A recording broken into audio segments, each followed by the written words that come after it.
মাগুরার সোনাইচন্ডীতে আসিয়ার দাফন, জানা যায় রাজনীতিক সহ দেশের বিশিষ্টজনরা, ধর্ষকের বাড়িতে আগুন। আসিয়ার ধর্ষকদের দ্রুত বিচারের নির্দেশ প্রধান উপদেষ্টার, ট্রাইব্যুনাল গঠনে আইন সংশোধন রবিবার, জানিয়েছেন উপদেষ্টা।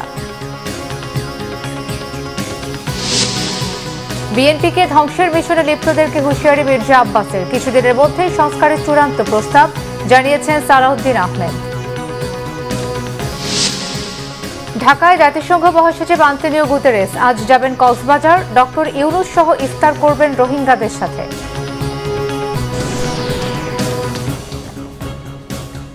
দেখছিলেন ক্রাউন 7 সংবাদ শিরোনাম, এবারে বিস্তারিত।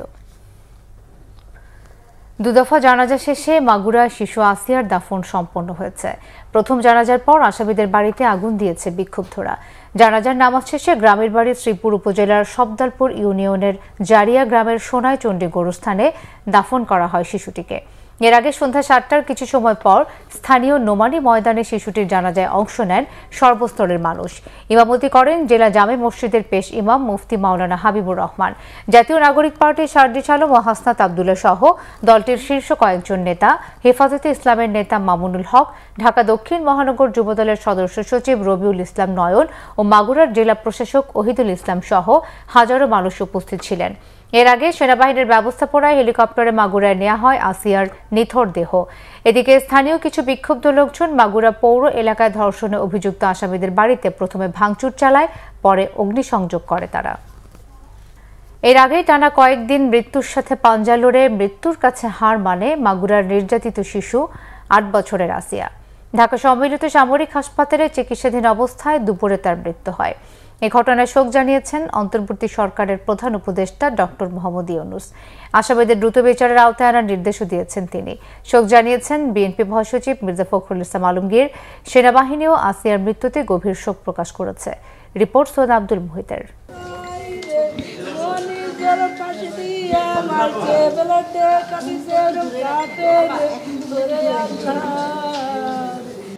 সন্তানের শোকে পাথর মায়ের কান্না যেন থামছে না।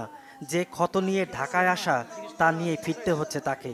সম্মিলিত সামরিক হাসপাতালে মেয়ে আসিয়া হত্যায় জড়িতদের ফাঁসির দাবি করতে গিয়ে বারবার স্তব্ধ হয়ে যাচ্ছিলেন তিনি। ওর যখন ব্লেডের কাটিছে, ফাইটে মারিছে, ওই রকম উগার আমি ফাইটে দেখতে চাই। ফাইটে দেখতে চাই এরকম ব্লেডটা যেন উগার কাটে, এইটুকু আমার আবদার। হাসপাতালের মর্চুয়ারিতে আনুষ্ঠানিকতার পর সন্তানের মরদেহ বুঝিয়ে দেয়া হয় আসিয়ার মাকে। শোকে ভারী হয়ে ওঠে পরিবেশ।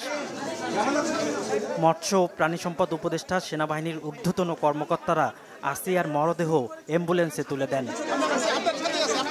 এর আগে মাগুরার শিশুটির মরদেহ দেখতে এসে কঠোর শাস্তি দাবি করেন হেফাজতে ইসলামের মামুনুল হক, জাতীয় নাগরিক পার্টির সার্জিস আলম, হাসনাত আবদুল্লাহ। এখন সময় হয়েছে সর্বোচ্চ দৃষ্টান্তমূলক মৃত্যুদণ্ড যে শাস্তি, এটা নিশ্চিত করা এবং এর মধ্য দিয়ে আগামীর বাংলাদেশে যেন আমার আর কোনো বোনকে না হারাতে হয়, এটা আমাদের নিশ্চিত করতে হবে। এবং এটা যদি এবার আমরা না পারি তাহলে আমরা দিন শেষে ব্যর্থ হয়ে যাব। মাগুরায় বোনের বাড়িতে বেড়াতে গিয়ে পাশবিকতার শিকার হয় শিশু আসিয়া। তাকে প্রথমে মাগুরা, পরে ফরিদপুর ও ঢাকা মেডিকেলে চিকিৎসা দেওয়া হয়। সবশেষ তাকে ঢাকার সম্মিলিত সামরিক হাসপাতাল সিআইএমএসে স্থানান্তর করা হয়। শিশু আসিয়া ধর্ষণের ঘটনায় গ্রেপ্তার হওয়া ব্যক্তিরা কারাগারে আছে। তাদের দৃষ্টান্তমূলক শাস্তির দাবিতে গত কদিন ধরে দেশ জুড়ে পালিত হচ্ছে বিক্ষোভ সহ নানা কর্মসূচি।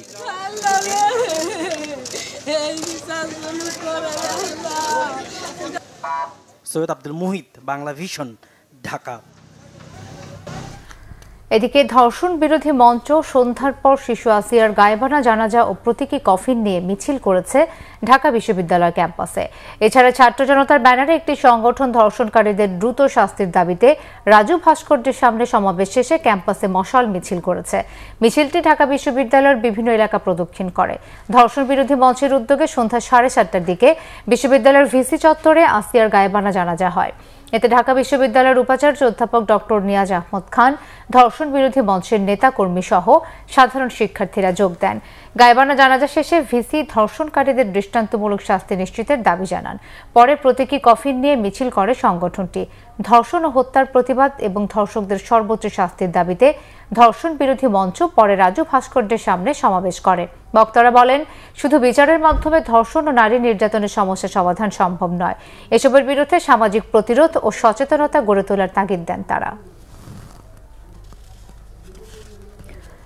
আসিয়া ধর্ষণের মামলার বিচার 7 দিনের মধ্যে শুরু করা হবে বলে জানিয়েছেন আইন উপদেষ্টা আসিফ নজরুল। একই সঙ্গে শিশু ধর্ষণ ও বলাৎকার বিচার দ্রুত বিচার ট্রাইব্যুনাল করতে রবিবার আইন সংশোধন করা হবে। সচিবালয়ের ব্রিফিংয়ে এসব কথা বলেন আইন উপদেষ্টা। আসিয়ার মৃত্যুতে শোক জানিয়ে আইন উপদেষ্টা বলেন, সব ঘটনার বিচার রাষ্ট্র করতে পারে না, কিন্তু কিছু দৃষ্টান্ত রাখতে হয়। উপদেষ্টা জানান, শিশু ধর্ষণের বিচার দ্রুত করতে নারী ও শিশু নির্যাতন আইনের সংশোধন করে রবিবার অধ্যাদেশ জারি হতে পারে। এই ঘটনাকে পুঁজি করে নাগরিক ভোগান্তি তৈরি না করারও অনুরোধ করেন তিনি। বলেন, এই ইস্যুকে কেন্দ্র করে কোনো নৈরাজ্য বরদাস্ত করবে না অন্তর্বর্তী সরকার। মাগুরায় শিশু ধর্ষণের বিষয়ে পদক্ষেপ নেওয়ার ক্ষেত্রে কোনো ঘাটতি ছিল না বলেও দাবি তার। এছাড়া শিশু নির্যাতনে আসামিকে জামিন দেওয়ার আদেশটি বাতিল করা হয়েছে বলেও জানান আসিফ নজরুল।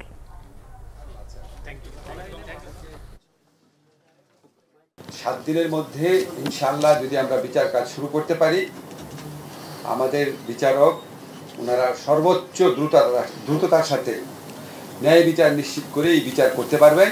কারণ এখানে এত পারিপার্শ্বিক এত সাক্ষ্য রয়েছে, ডিএনএ টেস্ট পাওয়া যাবে, তারপর হচ্ছে পোস্টমর্টম রিপোর্ট পাওয়া যাবে। ফলে আমরা আশা করছি খুব দ্রুততম সময়ে এই মামলার বিচার হবে এবং ইনশাআল্লাহ দোষী সাব্যস্ত হলে দৃষ্টান্তমূলক শাস্তি হবে। সব বিচার রাষ্ট্র করতে পারে না, কিন্তু কিছু কিছু দৃষ্টান্ত স্থাপন করতে পারে। এখানে যে বর্বরতা, যে নির্মমতা, যে পাশবিকতা হয়েছে, এটা শুধু আসিয়ার বিচার না, এটা হচ্ছে আসিয়ার মতো পোটেনশিয়াল যারা ভিকটিম হবে, যারা অতীতে ভিকটিম হয়েছে, তাদের সবার জন্য এটা একটা রক্ষা কবচের কাজ করে। একটা সমাজে একটা মেসেজ দিতে হয় মাঝে মাঝে যে রাষ্ট্র এগুলি জিনিস কোনোভাবেই ক্ষমা করবে না। নারী ও শিশু নির্যাতনের প্রতিবাদ ও দোষীদের শাস্তির দাবিতে মানববন্ধন করেছে নারী অধিকার আন্দোলন। সকালে জাতীয় প্রেস ক্লাবের সামনে এই মানববন্ধন অনুষ্ঠিত হয়। এতে অংশ নেন বিভিন্ন শ্রেণী পেশার নারীরা। মানববন্ধনে নারী ও শিশু নির্যাতন বন্ধে, বিদ্যমান আইনের কার্যকর প্রয়োগ নিশ্চিত ও দোষীদের আইনের আওতায় এনে দৃষ্টান্তমূলক শাস্তির ব্যবস্থা সহ 6 দফা দাবি তুলে ধরেন বক্তারা। এ সময় 90 দিনের মধ্যে ধর্ষকদের দৃষ্টান্তমূলক শাস্তির জন্য অন্তর্বর্তী সরকারের কাছে দাবিও জানান তারা।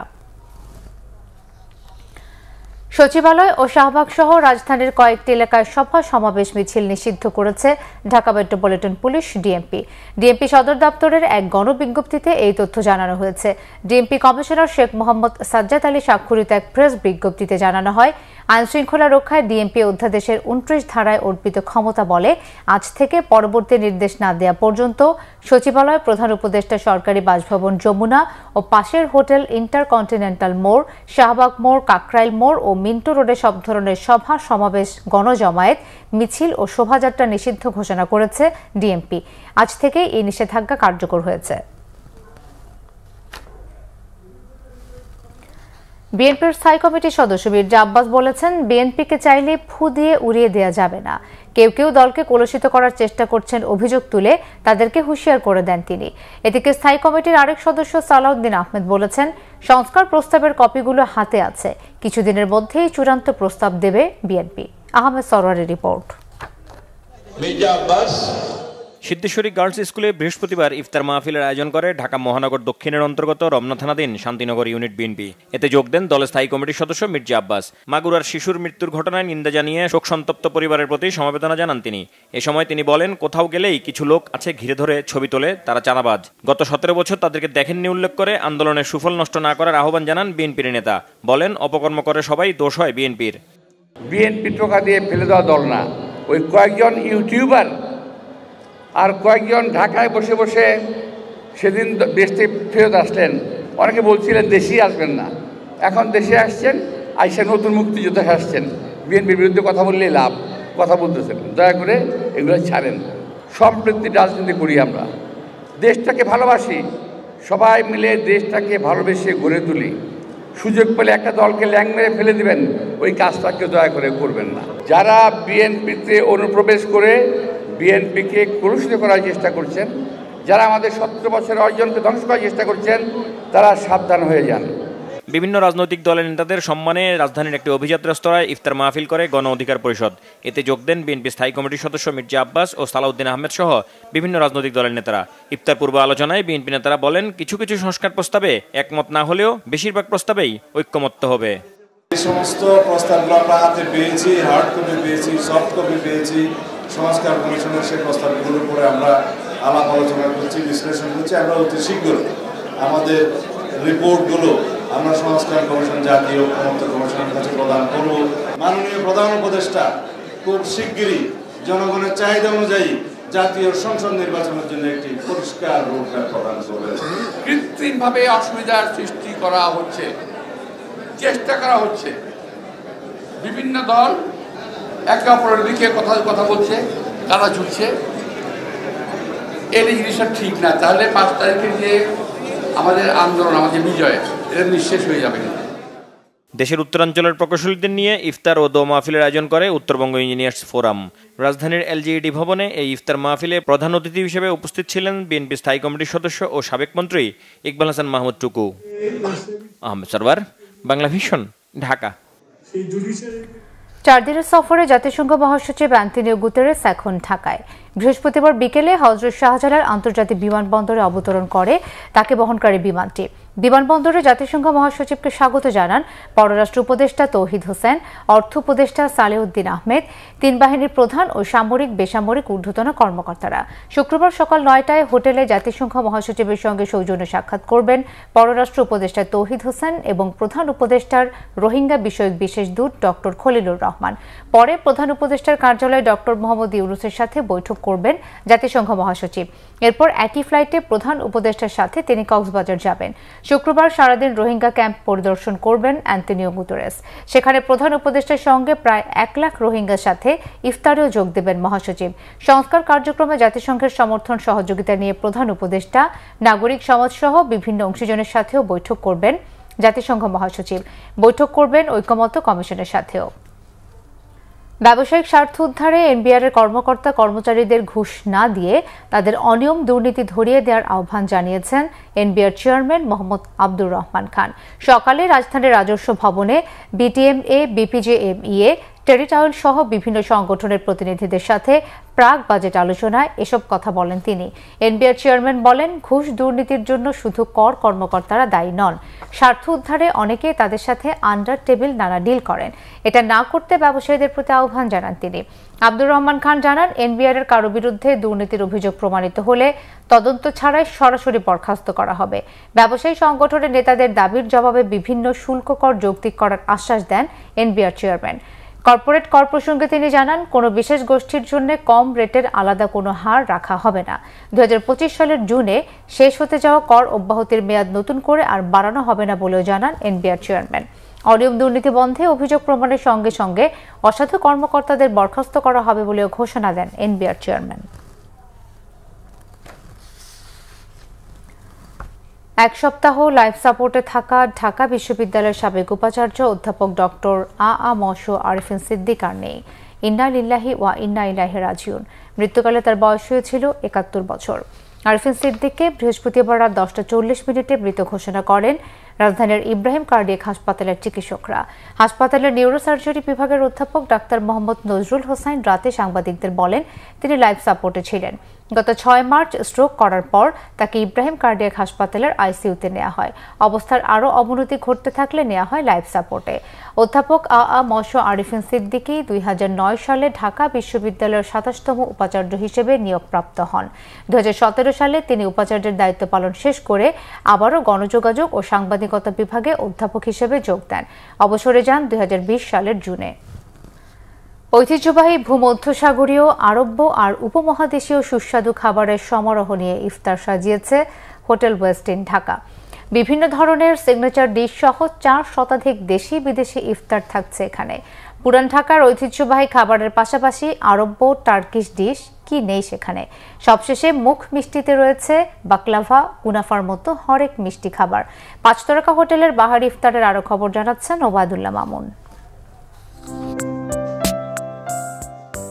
থরে থরে সাজানো হরেক রকমের সালাদ, খাবার, ফলমূল, ইফতারের প্রস্তুতি চলছে। বিকেল থেকে শেফরা ব্যস্ত নিজ নিজ ডিশ তৈরিতে। কি নেই এখানে? ভূমধ্যসাগরীয়, প্যান এশীয়, কন্টিনেন্টাল সব ধরনের খাবার নিয়ে সাজানো হোটেল ওয়েস্টিনের ইফতার বুফে। নানা স্বাদের বাহারি রকমের 4 শতাধিক খাবার রয়েছে ইফতারে। এসব হোটেলে প্রতিদিনই থাকে বিশেষ আকর্ষণ। আস্ত তাসমানিয়ান স্যামন ফিশ, তেল ছাড়া পেশোয়ারি মাটন ও আফগানি বিফ। প্রত্যেকটা রোজাতে আমরা স্পেশাল কিছু খাবার নিয়ে আসি। সেটা হচ্ছে আপনার মিক্স থাকে, প্যান এশিয়ান ফুড থাকে এবং মিডল ইস্টার্ন ফুডটাকে আমরা বেস করে, বেসিক্যালি রোজা যেহেতু সবাই হচ্ছে মিডল ইস্টার্ন ফুডগুলি বেশি পছন্দ করে। জনপ্রিয় খাবার সুশি অ্যান্ড সাসিমি। ল্যাম্ব দিয়ে করা হয়েছে একাধিক খাবারের আইটেম। রয়েছে signature dish lamb chop, lamb biryani, lamb শ্যাঙ্কের মতো সুস্বাদু ইফতার আইটেম। সামুদ্রিক যে ফিশ আছে, যেটাকে আমরা সি ফিশ বলি, সেই সি ফিশের মাধ্যমে এগুলো তৈরি হয়। যেমন আপনি দেখেন এখানে এডেল টোনা, স্যালমন, ইল ফিশ, যেটা আমরা সামুদ্রিক ইল ফিশ। মধ্যপ্রাচ্য বা আরবের ঐতিহ্যবাহী খাবারের পাশাপাশি রয়েছে জিলাপি, জাফরানি জিলাপি। স্বাস্থ্য সচেতনদের জন্য চিনিমুক্ত জিলাপির ব্যবস্থাও আছে। জুস বারে আছে ডাবের পানি সহ বিভিন্ন ধরনের ফলের জুস। সেবা আর খাবারের মান ও স্বাদের কারণে ক্রেতাদের কাছে হোটেল ওয়েস্টিন ঢাকা ব্যতিক্রম বলে জানায় হোটেল কর্তৃপক্ষ। We are different because first of all we have regular guests coming back years and after years due to the food quality, due to the service provided during Ramadan, but as well the specialities that we are actually making for that festival. Ramzan জুড়েই ইফতার বুফের পাশাপাশি সেহরির ব্যবস্থাও থাকছে ওয়েস্টিনে। Obaidullah Mamun, Bangla vision, Dhaka. 190 কোটি টাকা money laundering এবং 33 কোটি টাকা আত্মসাতের অভিযোগে সালমান এফ রহমান ও তার বান্ধবী জাকিয়া তাজিন সহ 19 জনের বিরুদ্ধে মামলা করেছে দুর্নীতি দমন কমিশন দুদক। সাবেক প্রতিমন্ত্রী মেহের আফরোজ চুমকি এবং বাগেরহাট 1 আসনের সাবেক এমপি শেখ হেলাল উদ্দিন ও তার স্ত্রীর বিরুদ্ধেও মামলা করেছে সংস্থাটি। দুদকের তথ্য বলছে, সালমান এফ রহমান ও তার বান্ধবী জাকিয়া তাজিনের স্বার্থ সংশ্লিষ্ট প্রতিষ্ঠান ও ব্যাংকের 19 কর্মকর্তার যোগ সাজশে 33 কোটি টাকা আত্মসাৎ এবং 190 কোটি টাকা মানি লন্ডারিং এর প্রমাণ পাওয়ায় তাদের বিরুদ্ধে দুদক আইনে মামলা করেছে সংস্থাটি। এছাড়াও সাবেক প্রধানমন্ত্রী শেখ হাসিনার চাচাতো ভাই, বাগেরহাট 1 আসনের সাবেক সংসদ সদস্য শেখ হেলাল ও তার স্ত্রীর বিরুদ্ধে প্রায় 13 কোটি টাকার অবৈধ সম্পদ এবং 53 কোটি টাকার সন্দেহজনক লেনদেনের মামলা করেছে দুদক। এদিকে অবৈধ সম্পদ অর্জনের অভিযোগে মহিলা ও শিশু বিষয়ক মন্ত্রণালয়ের সাবেক প্রতিমন্ত্রী মেহের আফরোজ চুমকি ও তার স্বামী মাসুদুর রহমানের বিরুদ্ধে মামলা করেছে সংস্থাটি। বাহারি সব খাবার নিয়ে বেশিরভাগ মানুষ যখন পরিবারের সাথে বসে ইফতারের অপেক্ষায় থাকেন, তখনও রাজধানীবাসীকে নিরাপদে ঘরে ফেরাতে সড়কে ঘাম ঝরাচ্ছেন ট্রাফিক পুলিশের সদস্যরা। দিনভর রোজা রেখে এমন কষ্টসাধ্য কাজের পর রাস্তার উপর দাঁড়িয়ে বা পাশে কোথাও বসে ইফতার সারতে হয় পুলিশ সদস্যদের। আরো জানাচ্ছেন শুভ খান। মাথার উপর প্রখর রোদ আর রোজা পালন করে সারাদিনই এভাবে হাত নাড়িয়ে ট্রাফিক নিয়ন্ত্রণ করতে হয় ডিএমপির ট্রাফিক পুলিশ সদস্যদের। আর গাড়ি চালকদের অসহনীয় হর্নের শব্দে তাদের রোজার কষ্টকে বাড়িয়ে দেয় কয়েক গুণ। অফিস টাইম শেষ, পরিবারে ফিরতে শুরু তোড়ঝোড়। স্বজনরা অপেক্ষায় আছেন ইফতারির খাবার সাজিয়ে। ঘরমুখ নগরবাসীকে গন্তব্যে পৌঁছে দিতে প্রতিটি মোড়ে অক্লান্ত পরিশ্রম এসব পুলিশ কর্মকর্তাদের। শত ইচ্ছে থাকলেও পরিবারের সাথে ইফতার করা হয়ে ওঠে না এই মানুষগুলোর। কখনো দাঁড়িয়ে, কখনো রাস্তার পাশে কোথাও একটু বসেই সারতে হয় তাদের ইফতার। আসলে এই শাহবাগে বিশেষ করে আমরা ভাগ করে ইফতার করতে হয়। আমরা সবাই একসাথে ইফতার করতে পারি না, কারণ শাহবাগে চারদিক থেকে চাপ আছে। রমজানে আসলে পরে বেশিরভাগ ইফতারগুলা রোডে দাঁড়ায় থেকে, অথবা যদি যেসব রাস্তা ফাঁকা হয়ে যায় তখন আমরা হয়তো একটু বক্সে করতে পারি আর কি। গাড়ির চাপ থাকলে এখানে দাঁড়ায় থেকে করতে হয়, আর যদি একটু রাস্তা একটু ফাঁকা থাকে ওই সুযোগে আমরা একটু বক্সে কি সাইডে এখানে সেখানে বসে ইফতারটা সেরে নিই। রোজা রেখে সারাদিন এভাবে হাত নাড়ানো কষ্টসাধ্য। তার উপর প্রতিটি ট্রাফিক পুলিশ সদস্যদের বয়স 50 ঊর্ধ্ব। কারো 2 যুগ, কারো আবার 1 যুগেরও বেশি সময় এই সড়কেই কাটছে। যদিও এখন যানজটের মধ্যে নিজেদের অভ্যস্ত করে নিয়েছেন তারা। বিভিন্ন প্রতিকূলতার কারণে সেটা রাস্তায়ও ইফতার করতে হয় অনেক সময়, এই জন্য এই কষ্টটা আর লাগে না যে ইফতার পরিবারের সাথে করতে পারলাম না। ইফতারের আগ মুহূর্ত সড়কে তীব্র যানজটে থাকা নগরবাসীকে তাদের পরিবারের সাথে ইফতার করাতে নিরলসভাবে কাজ করেন ট্রাফিক পুলিশের সদস্যরা।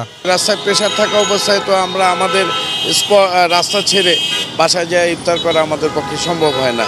এটা আমাদের পরিবারের সদস্যরাও মেনে নিছে, আর আমাদের মানসিক প্রস্তুতিও আছে। নগরবাসীকে তাদের গন্তব্যে পৌঁছে দিতে প্রতিটি সড়কই পরিষ্কার রাখতে হয়। তাদের ইফতার করতে হয় রাস্তার উপরে দাঁড়িয়ে বা সাইডে কোথাও বসে। ইচ্ছা থাকলেও পরিবারের সাথে কখনো ইফতার করা হয়ে ওঠে না এ সকল পুলিশ সদস্যদের। শুভ খান, বাংলা ভিশন, ঢাকা। ঈদ কেনাকাটা বেশ জমেছে সাভারের বিপণী বিতানগুলোতে।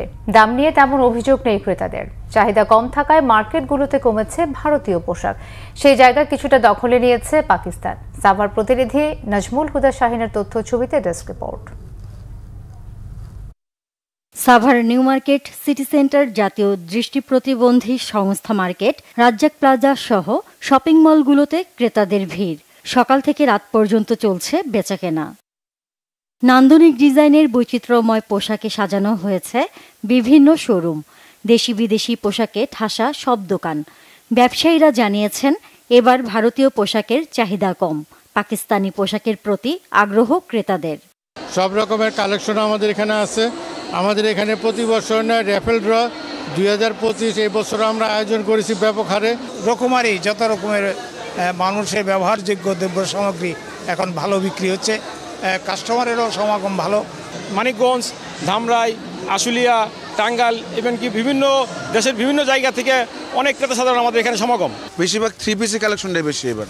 সারা হ্যাঁ, পাকিস্তানি যে লোনের যে 3 পিসগুলো ওগুলো চাহিদা খুব ব্যাপক। প্রিন্টেড 3 পিস, তারপরে আপনার লোনের 3 পিস, এগুলি চাচ্ছে কাস্টমার।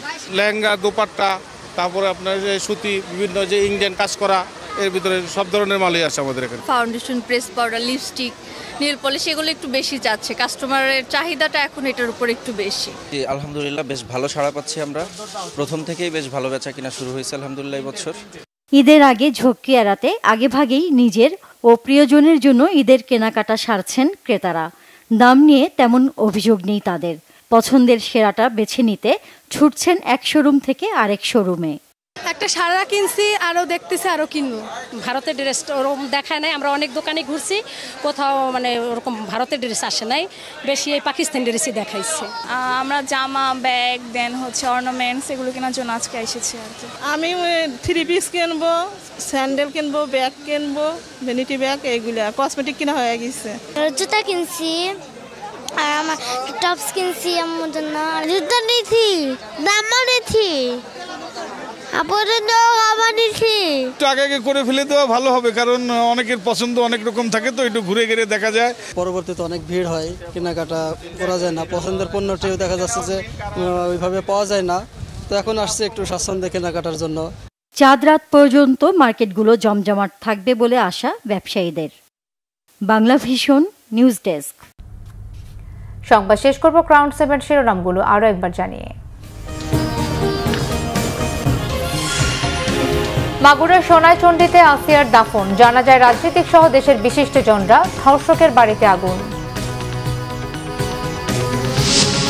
আসিয়ার ধর্ষকদের দ্রুত বিচারের নির্দেশ প্রধান উপদেষ্টা। ট্রাইব্যুনাল গঠনে আইন সংশোধন রবিবার, জানিয়েছেন উপদেষ্টা। বিএনপিকে ধ্বংসের মিশনে লিপ্তদেরকে হুঁশিয়ারি মির্জা আব্বাসের। কিছুদিনের মধ্যেই সংস্কারের চূড়ান্ত প্রস্তাব, জানিয়েছেন সালাউদ্দিন আহমেদ। ঢাকায় জাতিসংঘ মহাসচিব অ্যান্টনিও গুতেরেস আজ যাবেন কক্সবাজার। ডক্টর ইউনূস সহ ইফতার করবেন রোহিঙ্গাদের সাথে।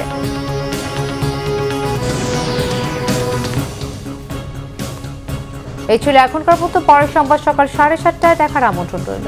ধন্যবাদ।